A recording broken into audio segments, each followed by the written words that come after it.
Stand with the feet about hip width apart and just bring attention to your posture. You'll probably note that your pelvis might be tilted, your shoulders slouched. Don't overcompensate here and flare the rib cage as you try to stand tall, but just gently tuck the pelvis under, lift the chest, look forward, and just try and center yourself. Now bring your attention to your breathing. Breathe 4 seconds in through your nose and 4 seconds out through your nose. Do this 3 or 4 times. And if it helps, count so you can start to just quieten down the mind, which is probably chattering about what you need to do today. Feel your body relax.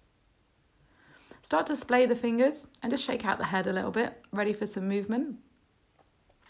Just lift the heels repeatedly, like you're bouncing on the spot. You'll feel the whole body jiggle, you'll feel a little bit daft, but when you stop, you'll feel a lovely tingle. Do this again, so bouncing on the heels, very gently, waking up the lymphatic system, and then stop. Enjoy the tingle.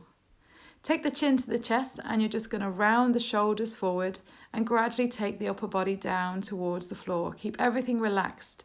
Your head should be heavy, shoulders, arms heavy. Gently touch the floor and then reverse that movement so the spine is coming up nice and slow. Finally to that standing position and look forward. Take the head to the right side and just start to splay the fingers. Then just move this into some wrist circles, clockwise and then anti-clockwise, just a few times. Then take the head to the other side and do the same with the feet. So first of all, spread them and press them into the floor, waking them up, and then just start to corkscrew the big toe. So you're doing some ankle rotations on one side and then on the other side, just gentle, not too many. And then from here, we're going to take it down again. So chin to chest, round the upper body, bend the knees. So keep those knees soft. It's just a gentle hamstring stretch, nothing too much at this stage. And then when you touch the floor, start to come back up again, nice and relaxed. Keep that deep, intentional breathing through the nose at the same time. And once you get to the top, go straight back down again. So head goes first, chin to chest, roll forward. This time at the bottom, you're just going to take hold of the opposite elbow with each hand. And again, just gently sway side to side. Relax the head, shake out the neck. This is called a rag doll, so everything is nice and loose. Release the hands and then again, just come up nice and slowly, rolling the spine very gently to that top position standing. Take a nice deep breath and reach the arms overhead.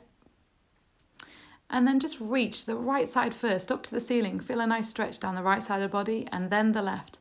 Alternate sides. Think of trying to touch the ceiling. Do this a few times on each side.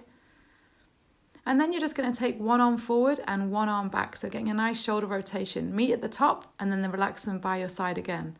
Inhale, reach up. Take one forward, one back. Meet back at the top. Exhale and relax them by your side. Inhale, reach up. One goes forward, one goes back. Meet back at the top and relax them by the side again. Last time, reach up, one goes forward, one goes back, and then just relax by your side. Final roll down, take the chin to the chest, relax, soft knees, take that upper body down and place the hands on the floor. Bend the knees and just wiggle the knees back and forth, wiggle the hips, loosen up a little bit as you're gradually going to sink down into a squat position. Have the hands on the floor, so this should feel nice and easy. You're tipped forward and just move around in that squat position, just shifting the weight from left to right, open up the hips, again just moving the ankles and calves around a little bit, and then take it onto all fours. Just move around in this position, so shift the shoulders backwards and forwards, again just waking up the spine and different areas of the back. Then start to do some shoulder shrugs where you take the chest down to the floor. This is really good again for moving that upper back, which gets jammed up in the day as we're kind of looking at computers and phones. The shoulders stay still. You can also do this on your forearms here, so shoulders don't really move. It's that upper back that we draw the shoulder blades together. In this position, so it's like a half plank, sink back onto the heels, so almost like you're going into rest position, but staying on those forearms. Again, we're just taking the shoulders through different ranges of movement. Back onto all fours, just a little bit of wrist work. Just place the back of the hand on the floor and gently press your weight onto it, so waking up the wrists. Nothing too much at this stage. And then just rotate the hand away from you, and same thing here, get a nice stretch in the forearm. Repeat this on both sides and just bend the elbow slightly towards the body. So the palm is facing away from you, you bend the elbow back to you, get a nice stretch in the forearm. Sink back into that rest position, and then you're just going to take it out to the side and go back to all fours and draw a full circle with that chest. So all you're doing here is a circular motion from child's position to all fours, but going out to the side each time. And again, keeping a soft elbow, so we've got a kind of nice circular movement going on instead.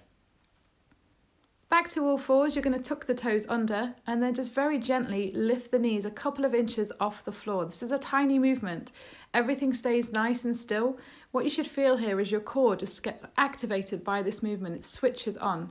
Take the knees back to the floor for a little rest. If that was too much, you can just stay here. You don't have to do this movement.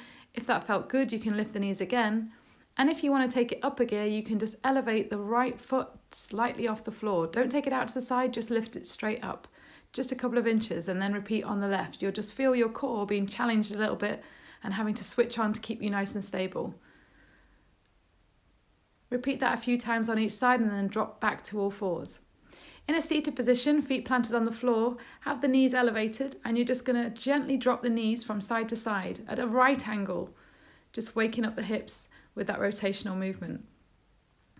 Meet back in a seated position with one foot in front of the other and just reach the hands forward. Stay on fingertips so you can keep your body nice and elevated. Your spine is quite straight here. What you're doing is just stretching out lower back. Stay here for a few breaths and then just change so the other foot is in front. And again, reach forward. Try not to round the upper back too much. Okay, in a seated cross-leg position now, all you're going to do is take the rib cage from the left to the right. Imagine trying to touch the wall. The hips stay quite still, but you're just trying to reach the side of the rib cage, touch the right wall and then the left.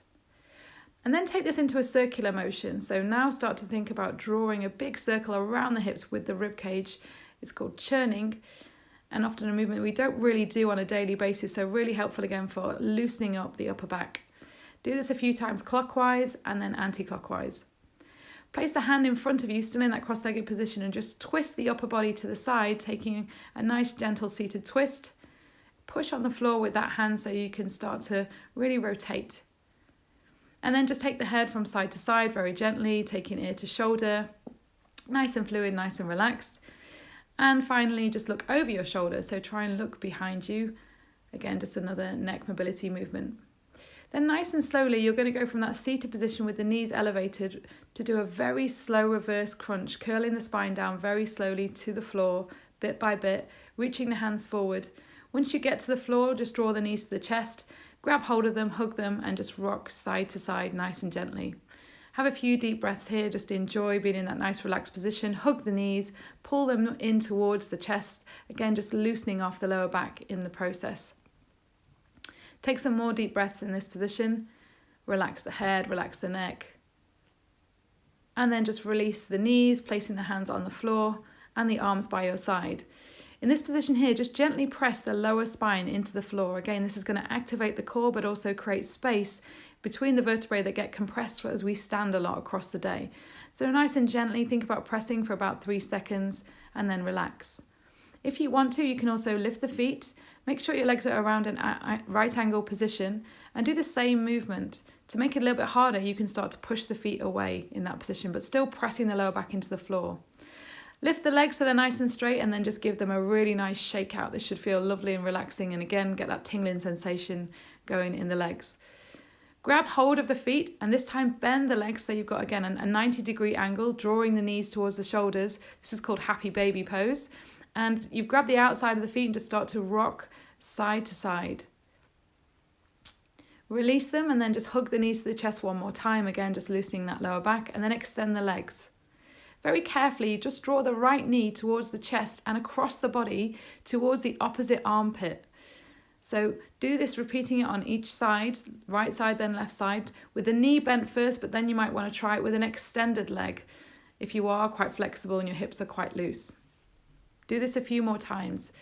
And then again, just draw the knees into the chest and start to rock backwards and forwards. Be really careful with this. Don't do this if you have a bad back, but if you're, again, relatively okay with this movement, rock backwards and forwards, and gradually, if you can, rock into that squat position. You might need to get a little bit of momentum to do that.